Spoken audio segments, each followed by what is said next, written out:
Good morning, and welcome to this special edition of the Today Show. I'm Bridget Hebner. And I'm Abby Broadhead. And we're your hosts. Today we are taking a trip down memory lane and looking back at the histories of abortions. People have been performing abortions since the dawn of America. All the way back during the era of the Declaration of Independence, abortions were openly performed and advertised. It wasn't until the mid-1800s that states began passing laws prohibiting abortions.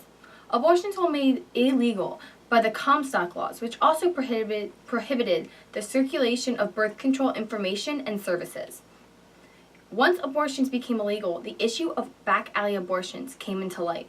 These procedures were extremely risky and could result in the mother's death. They angered many Americans because they saw lives being lost due to prohibiting a woman's freedom of choice. In the years leading up to the famous Roe v. Wade trial, the U.S. saw about 1.2 million illegal abortions per year. Starting in 1967 and continuing through 1973, states began to repeal laws prohibiting abortions. However, only about one-third of the states actually legalized abortion. The Roe v. Wade trial changed the rules on abortions. It all started in 1971 when a woman named Norma McCovey, who also was known as Jane Roe, sought an abortion but was prohibited from doing so by a Texas law.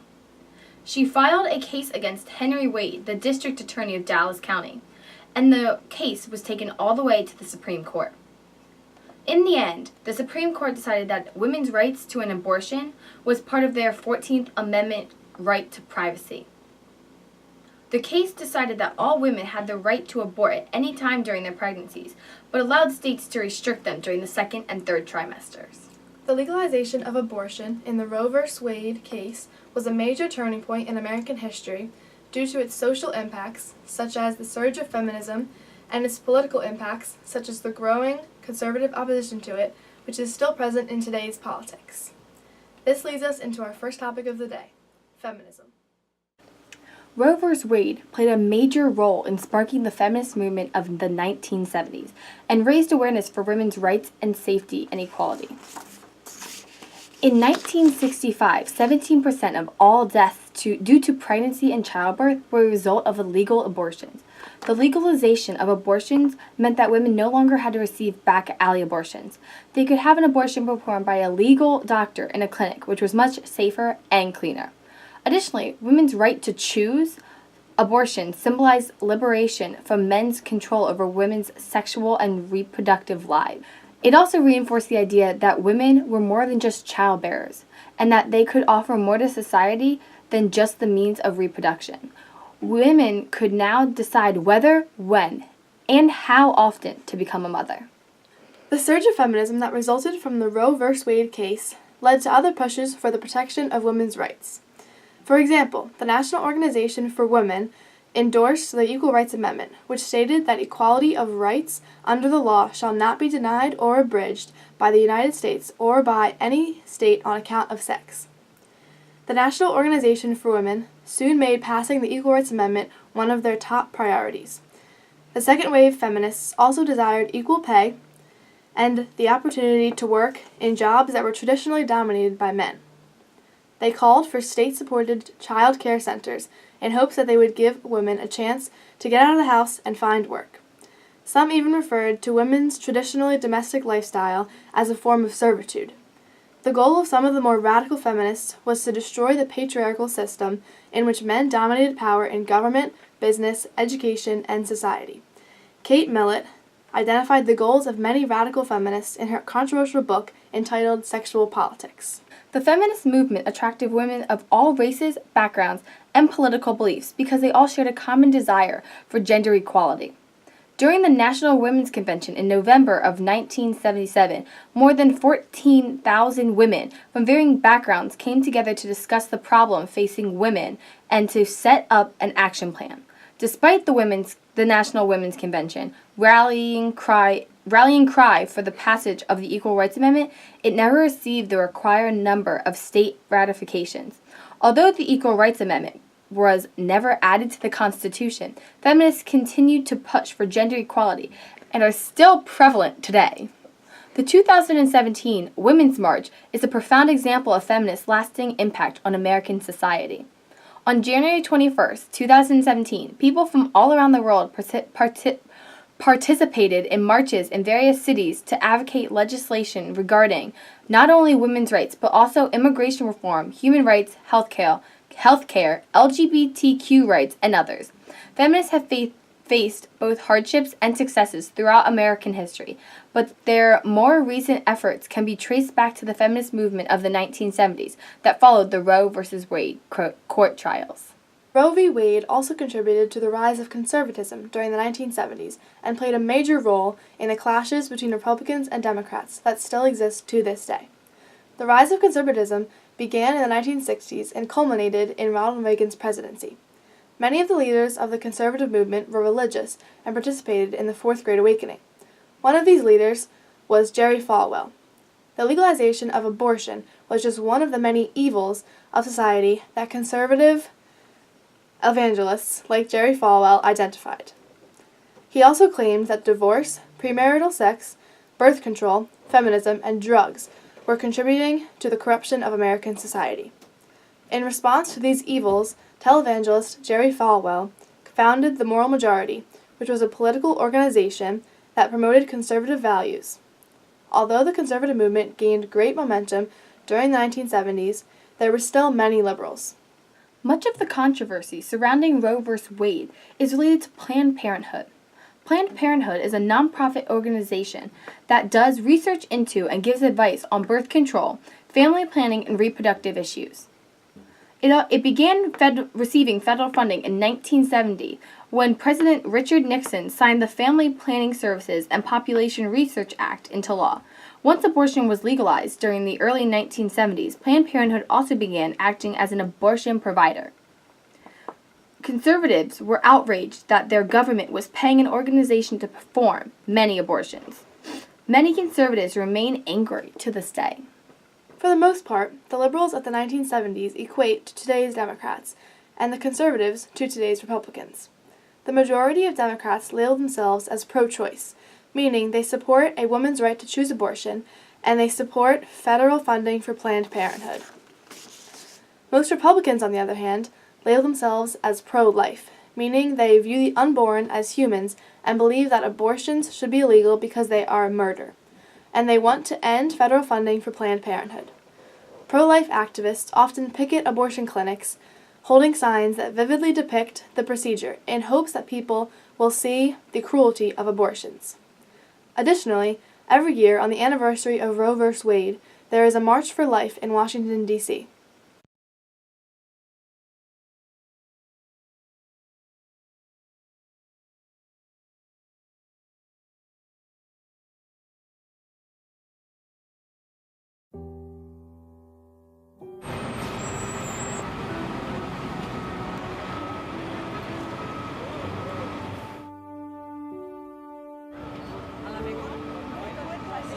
Are you children of God?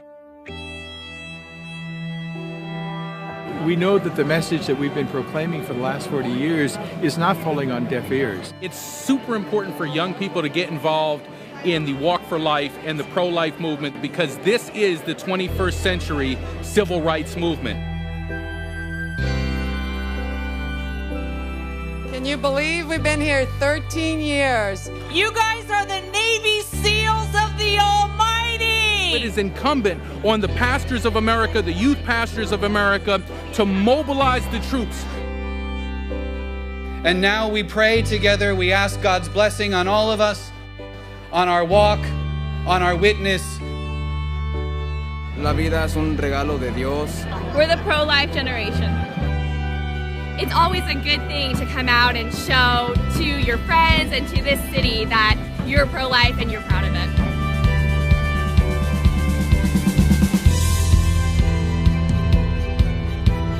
We know that 58 million lives have been ended by abortion since the Roe v. Wade decision. I may never know how exactly I survived that abortion.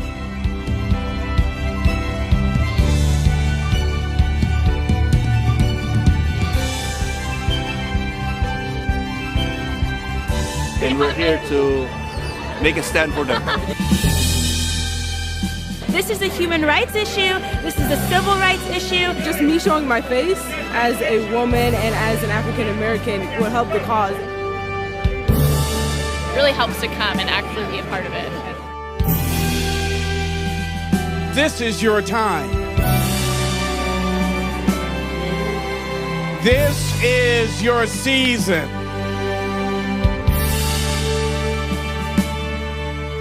This is our moment. The time has come now for us to rise up. Everything culminates to right now. Defund International Planned Parenthood! Defund them! Defund them! Defund them! God bless San Francisco, and God bless America. You are the carriers of truth. You are the disciples of truth. You can't shut up now. Your voices have to be heard, and you got to shout it from the rooftops.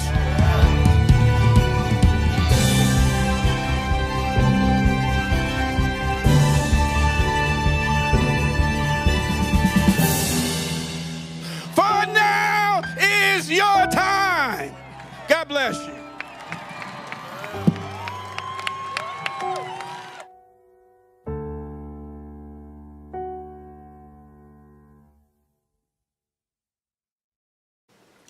Another political effect of Roe v. Wade was the case in 1992 of Planned Parenthood versus Casey in the Supreme Court.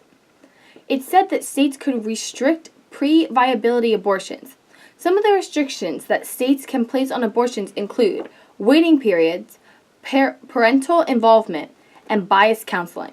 Overall, the Roe v. Wade decision to legalize abortion was a factor in the conservative movement of the 1970s. And acted as a catalyst for the discrepancies and arguments between today's Democrats and Republicans. Earlier this week, Bridget interviewed Charlie Tiller, son of the late George Tiller, to find out more about the political influence of the legalization of abortion. Let's take a look. So Charlie, tell me, who was your father?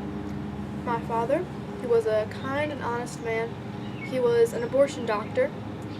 After the legalization of abortion in Roe v. Wade, he opened up an abortion clinic. It was called Women's Healthcare Services. It was located in Wichita, Kansas, which was a pretty conservative area. Did your father realize the risks of having an abortion clinic in the conservative South at the time? I think he did understand the struggles he would have to go through to keep his abortion clinic alive, but I think he decided to do it anyways because he was inspired by my grandfather, actually, who himself was a physician, and he also performed illegal abortions before Roe v. Wade, and I think my father was just inspired by him. What kind of challenges did your father face? My father had an extremely rough life. I actually decided to write down all the things that he struggled with. First of all, he had picketers outside of his clinic every single day, holding signs, harassing him. The Catholic Church even sent nuns to his clinic. In 1986, some of the picketers decided to throw a pipe bomb into his clinic. It damaged 2/3 of the building. He got the nickname Tiller the Baby Killer, which I just think is extremely inappropriate. In 1993, he was shot in the arm by Shelley Shannon, who was an anti-abortion activist. He was also taken to court on accusations of illegal late-term abortions, which was it was so not true. On May 31st, 2009, he was shot in the head at a church. The shooter was Scott Roeder. This is for you before you go in. In the book of Deuteronomy, it says that God has set before you today life and death, blessing and curse, so choose life. This is the new front line of America's long-running abortion wars. The doctors, nurses and volunteers in this clinic say that these protesters are unfairly harassing women who are making their constitutionally guaranteed right to choose. The protesters say they're here to save unborn lives. We're out here to protest the unjust killing of people, of individuals, babies, because it is wrong, because there's a transcendent standard that we're held against, because we can't just simply decide what is right and wrong. So we're here to try to convince people to change their minds from a goal of killing someone unjustly. One of the protesters told me, just don't go in that door, just keep your baby, they'll be here by Christmas. You'll have a beautiful Christmas baby. And it just, you want to say something back.